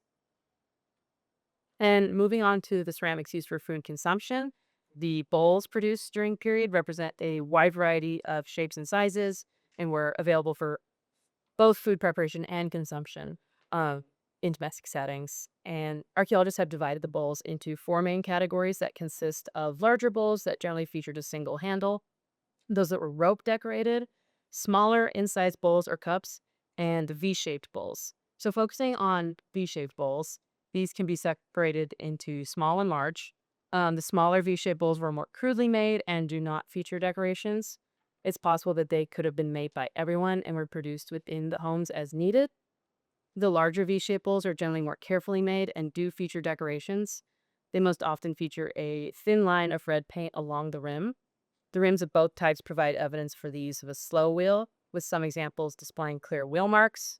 It's likely that V-shaped vessels were most often used as tableware for the purpose of food consumption rather than food preparation, given that they were not as sturdy as the other vessels.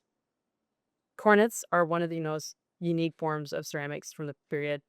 I've included them under food consumption for the purpose of this presentation, but some archaeologists propose that they were used for drinking.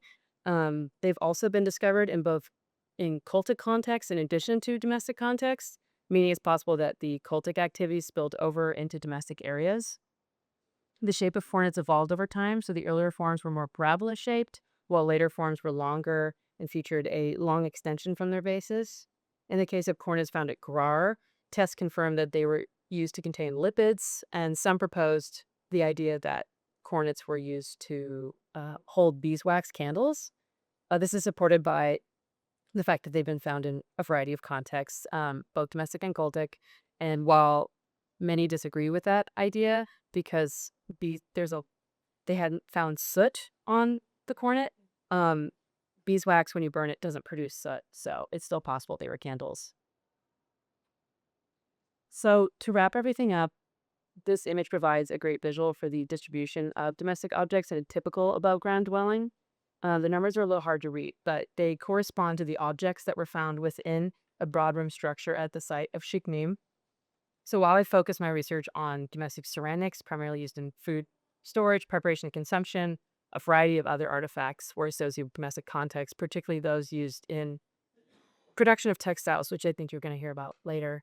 But examining domestic architecture and ceramics alongside each other really allows for a rich analysis of everyday life in the region at the time. And the domestic architecture and activities of this period are particularly significant given the fact that it directly followed the revolutionary transition from pastoral nomadism to sedentism and new agricultural practices.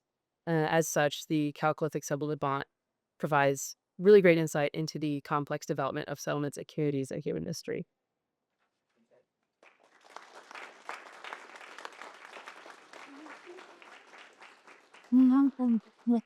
Yay. Okay, so do we have any questions? Oh, yeah.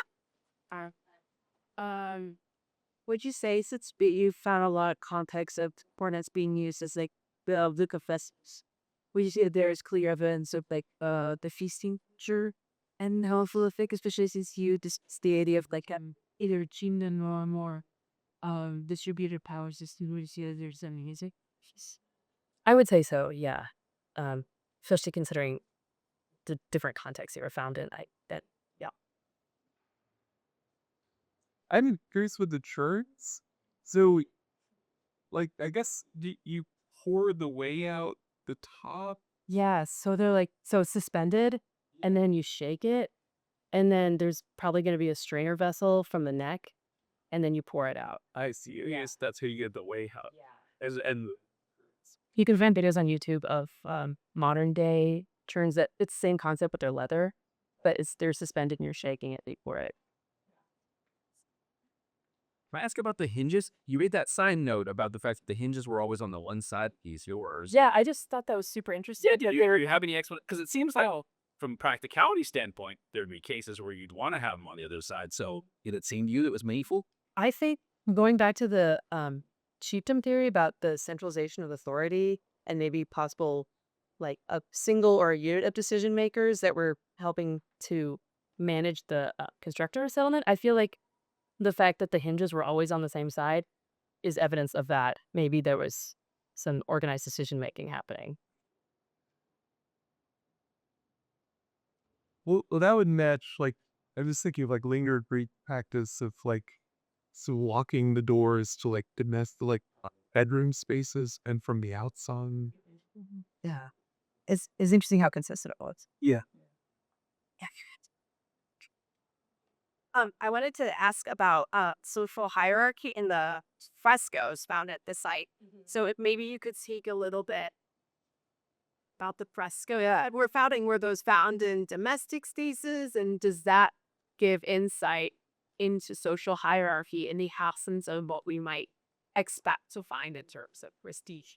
Yeah. So the star is one of the frescoes that was found, and then there's another one. If you go to the third floor of the library, it's on display. Of a group of what we think are shamans.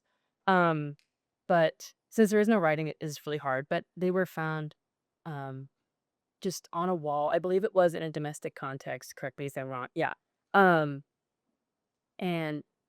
the fact that those are the only two we have makes it even harder. But I think obviously there's something really special about those, and I personally think that they do indicate some kind of hierarchy happening, because if you look at I don't have the picture up, but the procession of shamans, there's some height differences, there's some differences in clothing, and I think there's one in particular that I feel like just looks like a leader. So yeah. I think we have, if the other two capstone presenters want to come up, we have a couple more minutes for questions for all three of you. And then I know you have to run, say Columbus. Okay. Okay, so does anybody else have any questions for any of the presenters? I had a question for Tanya. I just was kind of struck by the term entopia and the accionista. I was wondering if you could talk more about that, or better if you found out anything about that concept. Okay, so it was point by Seferis that it's supposed to be like a contrast to utopia, like classical Hellenism as an ideological utopia that it's ideal, it's like what we all should strive for, but the concept in utopia, it's an topos that like it's the landscape and the natural features of like the geography that makes the writing or makes them connected to the writings of ancient priests. And less about like they do borrow like they're obviously from the writings of ancient priests, but it's also about like using the language of Homer, the language that Homer wrote, and writing about the landscape that Homer wrote as well. It's more about that. Any other question? This is kind of for Tanya and for you to cover. Seems to me that there's a kind of tension that both of you projects are feeling, slightly different in historical position, but about the relationship between classical Greece as feature of pride and of motivation, but at the same time as a burden, as a responsibility that has to be borne by each future Greek generation. I'm just curious how you guys are thinking about that tension between, aspiration and burden. I think Dr. Zachariah can remind me. There was this poet who wrote a poem about finding the head of Zephyrus. Zephyrus, yeah. He wrote a poem where one part of it talks about finding the head of a like ancient Greek statue and like not knowing where to place it and having it be heavy on his hands and not knowing really where to place it. I think the legacy of classical Greece is not just important for modern Greeks today, but for nearly all of the West. And I think, I mean, there are a lot of people who go to Greece today and like attempt to speak classical Greek to modern to Greek people. They don't really, even though it's like the language is very different, but there is a tension of like how much of it do we embrace? Because like Greek history is like in general is just there's so much of it. And like it's different for like the history of the United States that only starts in like the 18th century. Like we're going back like maybe 5,000 years. So the counts. Yeah, I know it's I think Tanya just said it all very well, but it's always a burden because you don't wanna you need to historically you need to move on and kind of like embrace also new parts of your culture. I know in Dr. Z's class we also talked about like Christianity and how that also plays a role in the modern like in modern Greece, as well as some other aspects. And I think in with Greece, but with every culture, you always want to preserve the past as well as you want to kind of like reuse it to build something new and something unique to yourself. But it's something interesting that the Greeks go through, and I think it's good to kind of reflect upon also what we do with our knowledge and like everything that we have. So yeah. One more question. I think they answer very well. I wanted to bring something that maybe brings classics and archaeology together. So it's how do we engage with the past and how do we create definitions of who we are in the present. And so a colleague, dear colleague that is an archaeologist, uh, classical archaeologist, Yanis Hamilakis, just received a Guggenheim scholarship grant, which is he's probably one of the first Greeks that I know that received this for a project called The Other Acropolis, and it is about the archaeological histories of all the centuries that went through Acropolis, to push back on how archaeology and the study of the past is used to frame one particular period or particular readings of particular periods as single perspective narratives. And so he's pushing back to show how they've been used and abused and reused over different periods to tell new stories. So I think the approach that we have in classics and archaeology nowadays is what do we do with the study of the past, and politicize and historicize the use of the past to understand more about the present. So in that sense, all the work you do, and I know there is so much work behind what you presented here, all this work is placed within the study of the field and what it means also throughout the period that is being studied and how it changes. So it's, yeah, so I think these papers blend together well. Thank you. Thank you. Congratulations for us being here. Yay. Okay, we have one more, and Professor Sabaj is gonna introduce Margaret.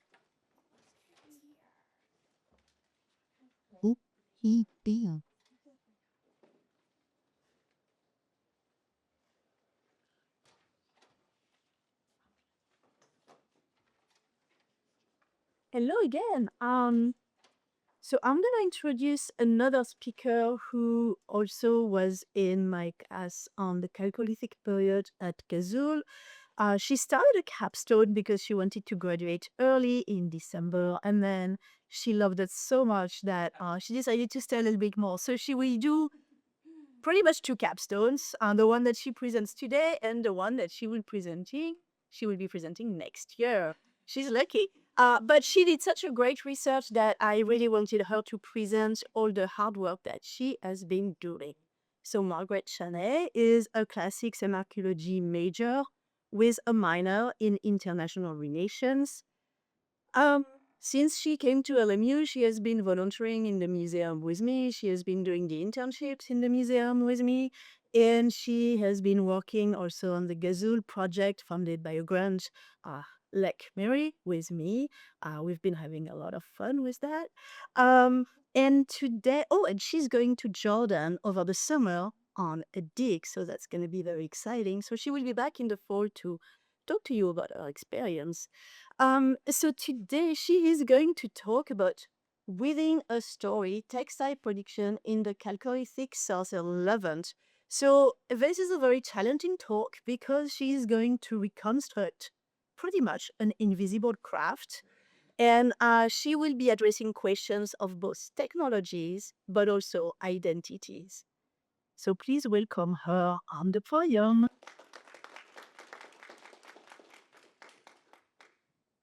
How do you think, right? Great to be here. Oh, this is just okay. So I'm going to talk about textile production in the Chalcolithic Southern Levant. So this is an overview of what I'll be talking about. We're going to have an introduction to the site of Gasul. And then I'll talk about fiber type and cultivation as well as processing. I'll go into some of the textile production techniques, and then examination of the Gasuya wall paintings and the question of whether textiles were dyed during this period. And finally, I'll discuss textiles and their relationship to burial. So just an overview of the Chalcolithic period. This occurred between 4500 and 3500 BCE, between the Neolithic and Bronze Ages.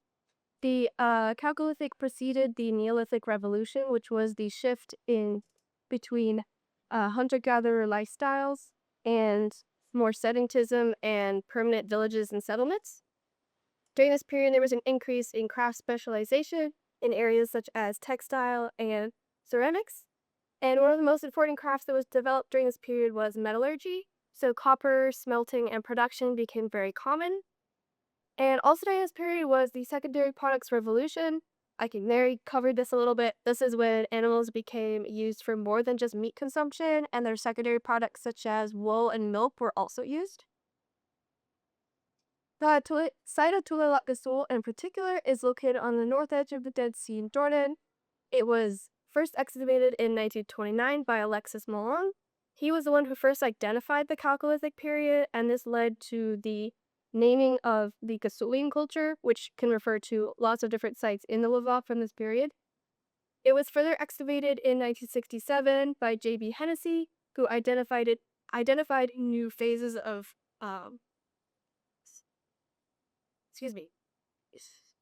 phases of living at the site.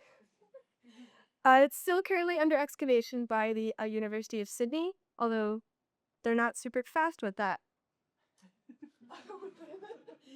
This is just a map of the site in relation to some other archaeological sites as well as modern towns. And then moving on to fiber type and cultivation as well as processing. There's two fibers that we think may have been used in textile production. The first is linen, which derives from flax. There's plenty of surviving evidence of linen textiles, and these appear in both burial and domestic contexts. And we also have surviving textile tools and pieces of loom, so we know that linen was used. Wool may have been used due to the secondary products revolution. You know, these secondary products started to become used more, although there's no surviving evidence of wool textiles, so this is only conjecture. So I'll be focusing on flax because that's what we know is what was used. There was a multi-step process to flax cultivation, and you can see on the left there's a diagram of what a flax stalk looks like, and the fibers that are actually used for linen production are between the outer cuticle and the inner woody core, and these had to be separated. To facilitate this, they would be laid out to dry completely, and then they would be retted. This means left to rot. This could either be done in water, which would take several days, or it could just be left on the ground. If it was done in water, this would pollute the water, and so retting would have had to take place outside of the settlement. After this is complete, the stalks would be left to dry fully again, and then they would be beaten to separate the fibers from the inner core and the outer casing. And finally, they would be drawn through a set of upright teeth to further separate the fibers. So there's a question that scholars have in relation to flax cultivation, and that's that the environment required is wet and marshy, and this is obviously not what the modern Negev looks like. But despite this, there's oxygen isotope analysis from Gasul that indicates that during the Chalcolithic, it was a far wetter period, and so flax cultivation would have been possible. Additionally, farmers may have utilized irrigation methods. Moving on to methods of production, the first step in the textile production process was spinning. This became much more common in the Chalcolithic. Spindles used a shaft and a whirl, which were used both made out of a variety of materials. There's no surviving spindles, but there are plenty of surviving whirls. We're unsure whether these were high whirl or low whirl, which just refers to the position of the whirl on the spindle being towards the top or towards the bottom. Both methods were pretty much the same, and they'd end up with the same product. Spinning took place during all seasons. This was likely because it was easier to transport than weaving, which required a large area for a loom. And then at the predominantly female activity, which occurred in domestic contexts. Going a little bit further into spindle whirls, there were two types, disc and biconical. The two on the right are disc. The one in the upper left is biconical, like good examples of those. They were made from a variety of materials. The disc whirls were usually made from stone and pottery sherds, and the biconical ones were usually shaped from clay. Some whirls were also made from basalt. Basalt was a non-local source, and so fragments would have been reused wherever possible. The size and weights did affect the yarn created, so larger, heavier whirls would result in thicker yarn, and smaller, lighter whirls would result in thinner yarn. Whirls were a functional tool and so were not purposefully decorated, but if they had been repurposed from a pottery fragment, they might feature decoration from its previous use. And then there was a general weight reduction during the Chalcolithic in spindle whirls in general. And spindle whirls are present in both domestic and funerary contexts. Several of them has been found at burial sites. There were two techniques to spinning. The first was practiced during the Neolithic to Chalcolithic transition. This involved resting the tip of the spindle in a bowl or on a flat surface, and then rolling it across the thighs and rotating. And then during the Chalcolithic, spinning techniques moved away from supported spinning and towards drop spinning. Drop spinning had 3 stages. Attenuation was laying out and arranging the clean fibers of flax, and then twisting was the actual spinning, where the spindle and the spindle whirl would be used. And then winding up is when the freshly spun yarn would be rolled into a ball or wrapped around the spindle to prevent untwisting. The next stage of textile production was weaving. This was done on horizontal ground looms, which had a wooden frame. we have an example of a textile from the Cave of the Warrior, which is 7 by 2 meters. So we know that some looms were up to 2 meters wide. And then weaving required multiple individuals and took multiple days. Therefore, textiles would have been prized for their labor-intensive nature. And then some scholars believe there was a weaving season, which corresponded to an agricultural off-season, during which less labor was required in the fields and more labor could be allocated towards textile production. Most textiles were woven fairly simply. The most common weave was a tabby weave. An example is shown on the right. That's just your basic weave where the threads are woven over and under the warp threads, which are the threads stretched along the length of the loop. And then what is known as a heddle would be used to separate the alternating fibers to facilitate this. And shuttles were used, examples on the left, to pass the thread under the heddle. There was minimal decoration of textiles, the main exception being the textiles from the Cave of the Warrior, which do have some selvage embellishment and warp fringe. And then weaving was again a predominantly female activity which occurred in domestic contexts.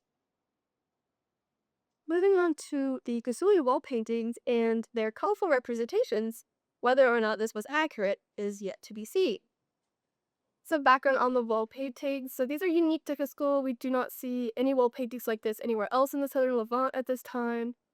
They are possibly connected to intramural infant burials, and they're likely the first representation ever of a religious ceremony. Various individuals are depicted with colorful clothing and masks. Some of the textiles also have this zigzag pattern. Now, this would not have been possible with a horizontal ground loom because zigzag patterns like this require multiple heddles, and the horizontal ground looms only have one heddle. Instead, this might have been a basketry-like costume or mask, and there's no surviving examples of this level of color in a textile. Again, the main exception being the Cave of the Warrior. However, those textiles do not remotely resemble this level of extravagance. So, some scholars say this is just artistic expression, although this was no doubt a real procession that happened and was meant to represent real people. A little further on coloring and decoration in textiles. So we do have these unusual textiles from the Cave of the Warrior. The main one being the 7 by 2 meter shroud is the only example of hand lettering from this period. It's around 3800 BCE. This would not have been true dyeing. True dyeing would have occurred after weaving when the entire textile was dyed at once. Instead, this is more likely of tar-like material such as gum arabic that was applied to the edge of the textile after weaving. And then some natural color variation does occur due to retting conditions. This can range in colors from white to dark brown. And then discoloration also occurred from contact with the decaying body and red ochre that was sprinkled over it during a burial ritual. Again, possible connection to wall paintings, it may be that they were painting these textiles and not dyeing them, possibly with the same paints they were using for these wall paintings. To this point, there is a parallel with Egypt at around the exact same time, 3600 to 3350 BCE, with the Gabellian painted linen. This is from the Naqada II pre-dynastic period of Egypt, and it depicts a boat or funeral procession. And it may have been that this was a decorating technique from Egypt where influences were brought to the Levant from trade and contact with Egypt. True dye in Egypt only occurs later on, so during this period they were only painting their linens. And moving on to textiles and burial, there are 4 main caves that have textiles in relationship to burials. The first is the Cave of the Treasure. At this site, there's multiple textiles that are believed to have been used as shrouds. And then at the Cave of the Sandal, there was a cut and knotted textile found in connection with 7 adult burials.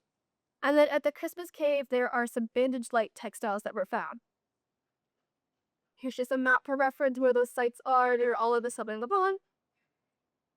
And then finally at the Cave of the Warrior, this is arguably most important because we have the most intact and largest textiles that are found in this period. This site is near Jericho. So at this site, there were 6 textiles found. I'll be focusing on the first 3 because those were found in connection with the burial. So this individual was a primary burial. The body was articulated and the shroud, which is textile A, was wrapped around. The body was then placed on a woven reed mat, and various grave goods were placed on top, including a wooden bowl, a knife, and bow and arrows. Then there was a layer of red ochre sprinkled over the body and the grave goods. There is a parallel of a similar Egyptian burial from around this period, a little bit earlier in 4500 BCE at Gebel Ramla, where red ochre was also sprinkled over a burial in a ritual. And then again, these textiles do feature some unusual decorations, including border, coloration, and fringe. And the textiles B and C, B is a kilt and C is a sash, and these are associated with Egyptian dress. So after considering the textiles from the Cave of the Warrior, there's a strong case to be made that this individual was actually a foreigner. The kilted sash, again, these are Egyptian-style garments, and it's unusual that they would have ended up in southern Levant. The decorating techniques of colored borders and fringe were also common in Egypt at this time. And then the burial type itself, being a primary burial with grave goods, is not the usual protocol for Gasulians. Gasulia burials were usually primary burials, and then they would be moved to a secondary burial location where the grave goods would then be placed. And then we see a parallel with an Egyptian burial at 4500 BCE with the red ochre. And again, the Gebelian pages linen, which is from almost the exact same time as the Cave of the Warrior Shroud. And this is the painted linen, which is apparently a technique from Egypt at this time. Based on this, I believe that this individual was actually a traveling merchant who may have died along the way, and the individuals with him may have constructed this burial and left the grave goods. And then just in conclusion, so the site of Tula, the soul is on the edge of the Dead Sea in Jordan. Linen textiles were found in this area, and flax was cultivated through a multi-step process. Textiles were produced through weaving, which was usually spinning, usually drop spinning, and then weaving on horizontal ground looms. And then, despite Kazui wall painting representation, textiles were not usually dyed, with the main exception being the textiles became of the warrior. However, this individual may have actually not been native to the area. And then textiles at burial are very interconnected, and some textiles seem to have ritual significance.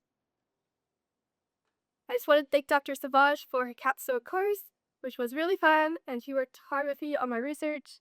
And then thank you to the students and faculty who helped with the exhibit, and thank you to the CLAR department. And then, as a couple reminders, our exhibit, A Code to Soul, Daily Life of the Calculated, is already up on the third floor of the Hannon Library and runs until May 15th. And our exhibit opening celebration is tonight from 5:30 to 7:30 in the Vondraw Suite. And I better see all of you there.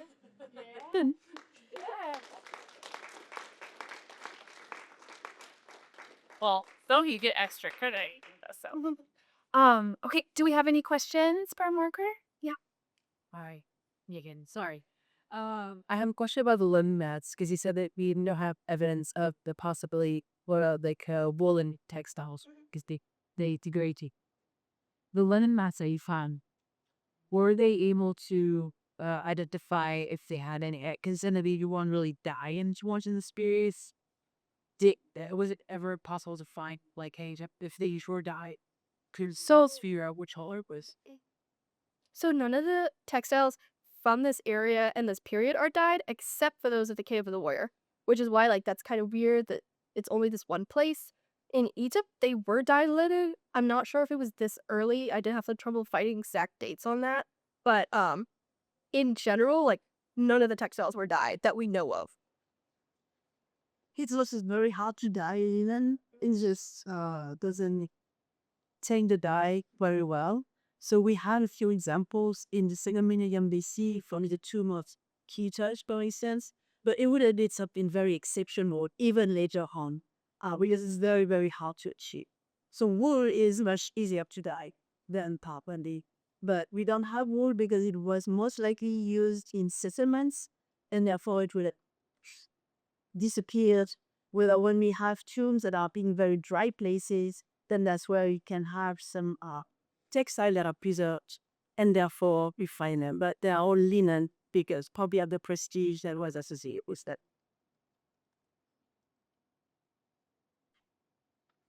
Thank you. I also agree with you that the guy in the Cape Warrior. There's also one of the richest assemblages in that burial is Badarian too, with glazed steatite. There's like a beautiful casket and belts, and so definitely going to Manal Ali. I wanted to ask you, if you one about wool. Would we expect like bigger spindles, smaller spindles? Is there a way that I'm sorry, the whorls. Is there a way that you could look at whorl type as like foxy evidence for whether wool was actually spun during this period, or are you using the same type of whorl to spin linen as you would wool? Yeah, I'm not entirely sure. Although, like I said, that the sizes do affect the yarn. So I know that wool is like harder to spin, so it may have been they were using the larger spindle whorls, but I don't know if you have any more information on that. I mean, it's a tricky question because we would need to look at use marks on the walls to see if linen leaves some different tube mark as a wool. And it's something that is not like in the net. Um, and typically, linen is not, like in Egypt, it's not hung per se. So it's split. So you twist the ends for the linen and let it give them some twist with the spindle to make it more resistant. But yeah, the wars that we see in the Chalcolithic period look like the later wars of Friedrich's Obo. And the fact that they're becoming smaller and smaller means that you have smaller fibers that are harder to spin and therefore most likely wood. But that's a guess. I had a second question about the Nahal cave. As a loom was found in that cave. And was there also a loom found in the King the Warrior vow? I don't believe so. Okay, just okay. I wanted to kind of hear your thoughts on like what a loom is doing in a cave. That is, for those that don't know, the Nahal cave is in the Judean desert and it is highly inaccessible. And in this cave there was tons of metal that was found and illuminants and domestic assemblage. So I'm wondering what your thoughts are on, if you have any thoughts on what it is doing in this city. And a lot of the masons have been argued to actually be spindle whorls. So you have any thoughts on the connection between textile manufacture and metalwork? She told me to take that part out about the masons. Yeah, no, they think that some of the smaller masons were spindle whorls. I mean, I don't know. That cave is interesting. I know with Pequin it was a seasonal dwelling, so like maybe the same thing happens, but like it is a lot less accessible. So I don't know. I mean, it also kind of seems like a lot of that stuff was thrown in there in a hurry, so maybe they were just chucking everything in there, and a loon got in. Yeah, me, of course. Okay, thank you very much.